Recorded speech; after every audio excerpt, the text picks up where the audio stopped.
Hello and welcome to our study. Matthew chapter 8 is where we are at. It's good to have you here. Before we go any farther, we'll pray. Great and glorious God, we love you. We're thankful for your word. We're thankful for what it means to us. We're thankful for the man Matthew that someday we'll see personally. And we're thankful for the words that he penned in your favor and in your honor. Bless us in our endeavors to understand that, and we will give you praise in Jesus' name. Matthew chapter 8.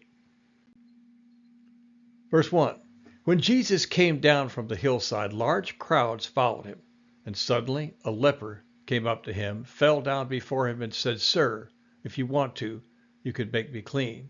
So Jesus reached out his hand, touched him, and said, I do want to be clean. And instantly his leprosy was made clean. You see, nobody would have touched a leper. Jesus, not being persuaded to do anything other than what he would normally do, he had compassion on this man and he touched him.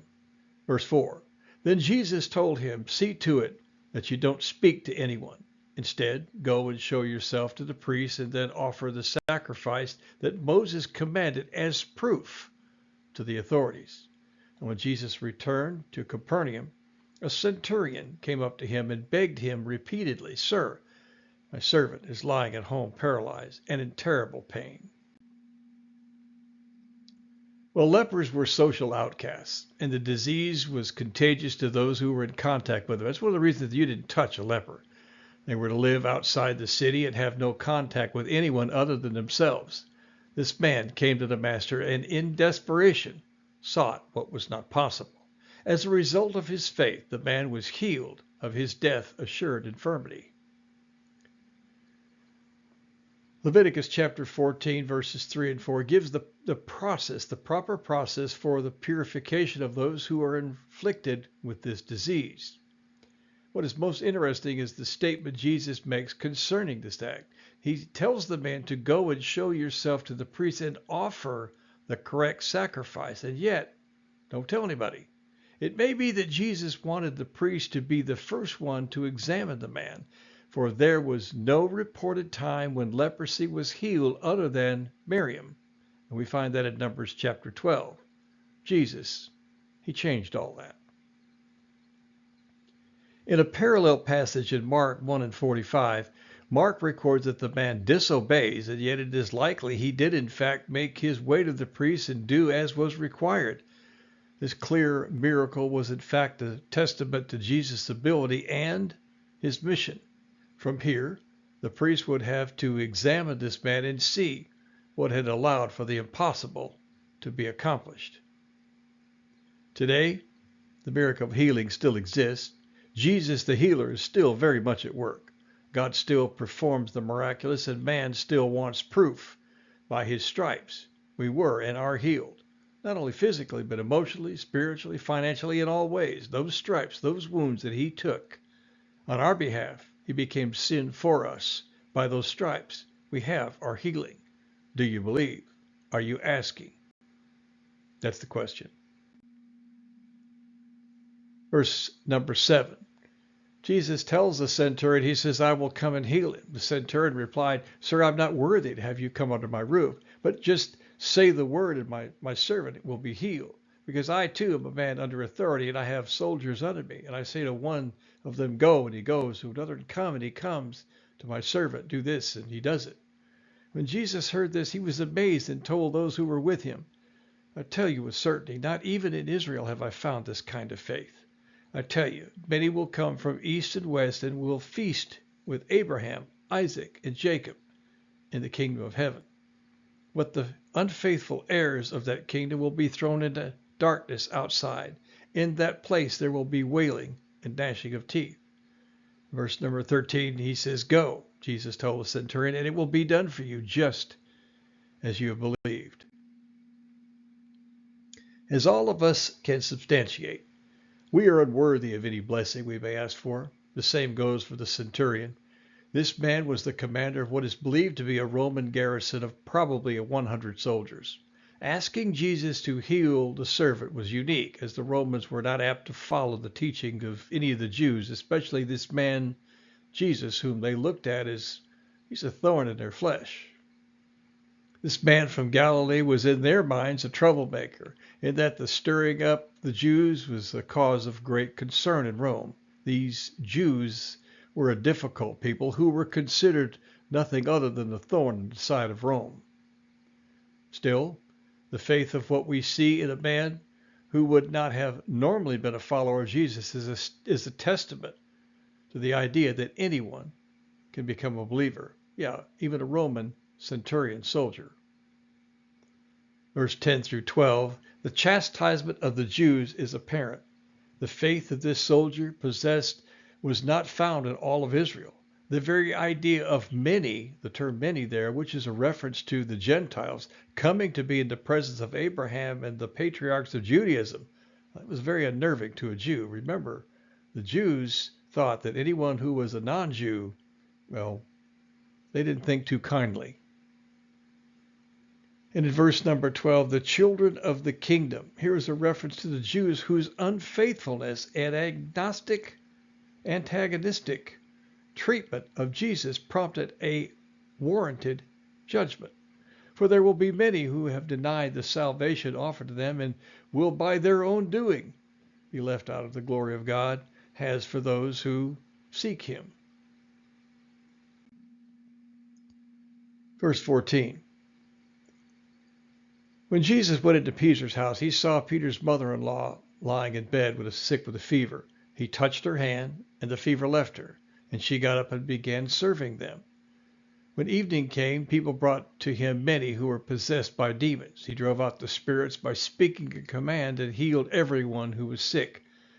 This was to fulfill what was declared by the prophet Isaiah when he said, "It was he who took our illness away and removed our diseases." When Jesus saw the large crowd around him, he gave orders to cross to the other side of the Sea of Galilee. Just then a scribe came up and told him, "Teacher, I will follow you wherever you go."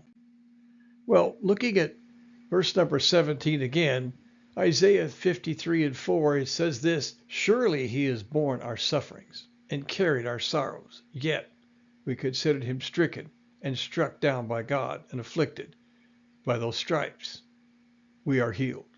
By the destruction that he obtained on his body, by the wounds he received, by the crown of thorns that he wore, by his beard that was plucked out, we receive our healing. And that's something we could never, ever comprehend, why he would do that for us all, but he did. Well, it's not easy to dedicate your life for the sake of the gospel. It is not effortless to forsake everything for the cause of Christ. It is not superficial to travel through the narrow gate that leads to heaven. It is not comfortable to suffer for your beliefs. You see, there is a price to pay for godly living. The rewards cannot possibly imagine. And yet the cost for sinful living is far more than we bargained for. You have seen it. I've seen it. Many people at the end of their life who have forsaken God live in terrible pain, physically, emotionally, spiritually, financially, in all ways. Their lives a testament to a complete train wreck.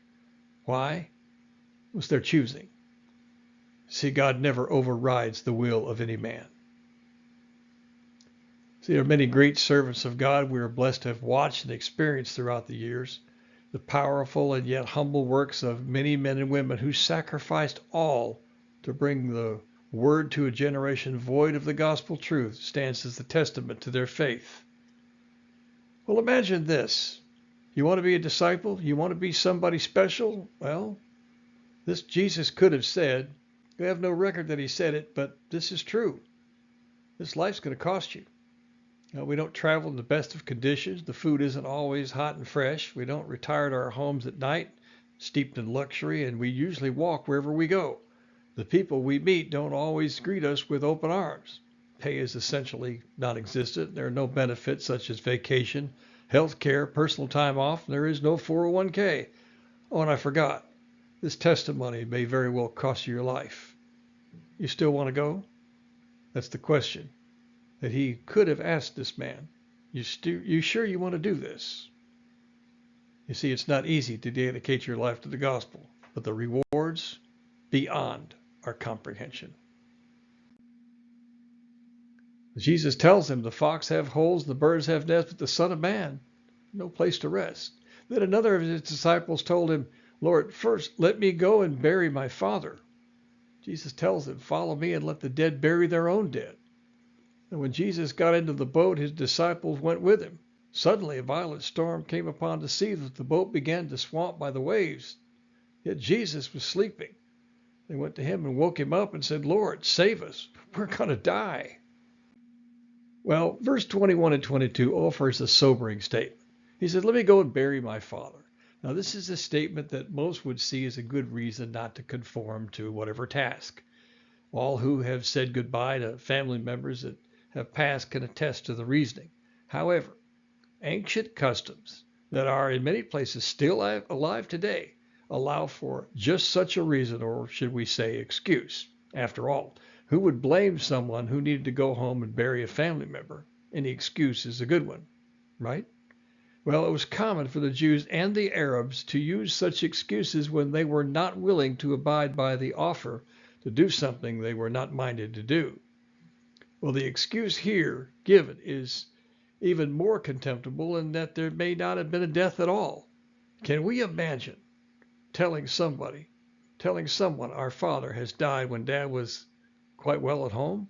Yet I have heard the same myself. I have heard people say, yes, my dad passed and I have to go. And that was nothing but a lie. Well, Jesus' words are condemning, as well as they should have been. Jesus' reply is appropriate. Follow me and stop making excuses. Follow me. Let the dead bury their own dead. Follow me and let the dead in spirit bury their own dead. There's a lot you can derive from that statement. Well, as far as the boat goes, the Sea of Galilee is known for such storms and activity. The boat was taking on water as the storm raged, and Jesus sleeps through the storm and is wakened only to find his disciples in a panic. After all, who can blame them? The boat was soon to find itself at the sea's reckoning. They were going down. This boat was going to sink, and they're all going to drown. Well, verse 26, the sea is calmed, and his apparent power displayed. They wonder at the power and magnitude of this man whom they called Messiah. Was he not enough to meet our needs? It can be easily stressed that a God small enough for our minds, not be big enough for our needs. A God small enough for our minds, for us to comprehend him, would not be big enough to do what we need.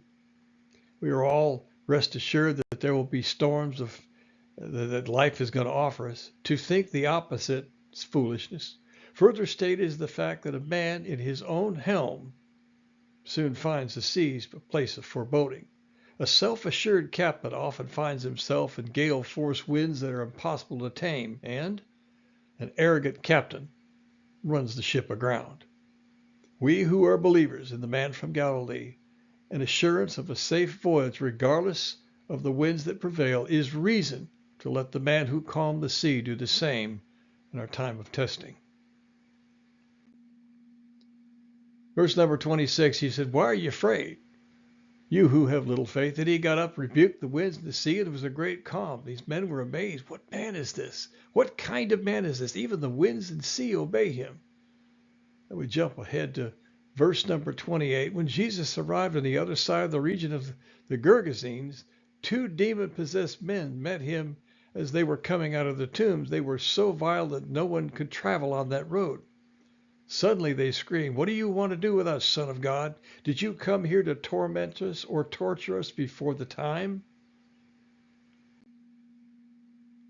Well, Jesus is met by 2 possessed by demonic spirits. Now, those so inflicted were social outcasts and lived in the wilderness, abiding alone in their own affliction. This was necessary as their abiding with others in the city proved dangerous. The demonic spirits make their request that Jesus not tormented before the time. There will in fact a time come when the day will be all who fell with Satan will in fact be tormented. They asked for leniency, and it would appear from the text that they were well aware of their coming time of eternal state. They knew eventually they were going to be tormented. The next stop for the demonic spirits was to make their abode into swine, pigs, which is before stated was a detestable animal to the Jew, here's the only place that Jesus grants the demons their request.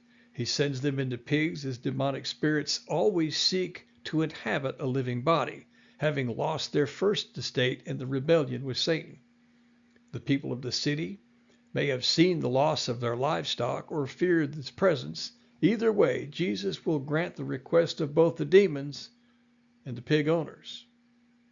The pigs are enraged and are prompted to run down a steep hill and drown in the depths of the sea. The residents of the town ask Jesus to leave the city, and we see he does. There is no record that he ever returned. Well, sad as it can be, there are churches today that are very uncomfortable with Jesus and have indirectly and sometimes directly asked him to leave, and he abides by their wishes. See, cold are the pews and empty are the messages that are proclaimed from dry pulpits. Calloused hearts inhabit the bodies that seek pleasant words rather than the message of repentance. If Jesus isn't welcome, then why go to an edifice that only promotes self-serving aspirations rather than the life-changing gospel? Recently, I was to attend a funeral in just such a church. And it was sad to see the people, not so that there was a death, but the cold hearts and the cold pews were obvious. And to be honest with you, I couldn't wait to leave. This wasn't a church. This was an edifice that only promotes self-serving aspirations. And it did not offer any life-changing gospel. It allowed for people to do whatever they want, whenever they want, however they want. And it was most uncomfortable to me, and it was heartbreaking to God as well. Verse 30, now a large herd of pigs was grazing some distance away from them. So the demons began to plead, Jesus, if you drive us out, send us into the herd of pigs. And he said, go. They came out and went into the pigs. Suddenly, the whole herd rushed down the cliff into the sea and drowned in the water. Now when those who had been taking care of the pigs ran away, they came into the city and reported everything, especially what had happened to the demon-possessed men. The whole city went out to meet Jesus. As soon as they saw him, they begged him to leave. Well, they begged him to leave maybe because they were Gentiles and they were keeping pigs, because the Jews would never have done this. And this is how they made their money, with the pigs. But then they asked him to leave. Maybe a little bit too uncomfortable with the miracle that they saw. Many churches today are in the same boat. Well, that will conclude this study on this particular chapter. Be blessed, be safe. We'll see you on chapter 9. Yeah, be blessed and safe. And yeah, you are loved. We'll see you then.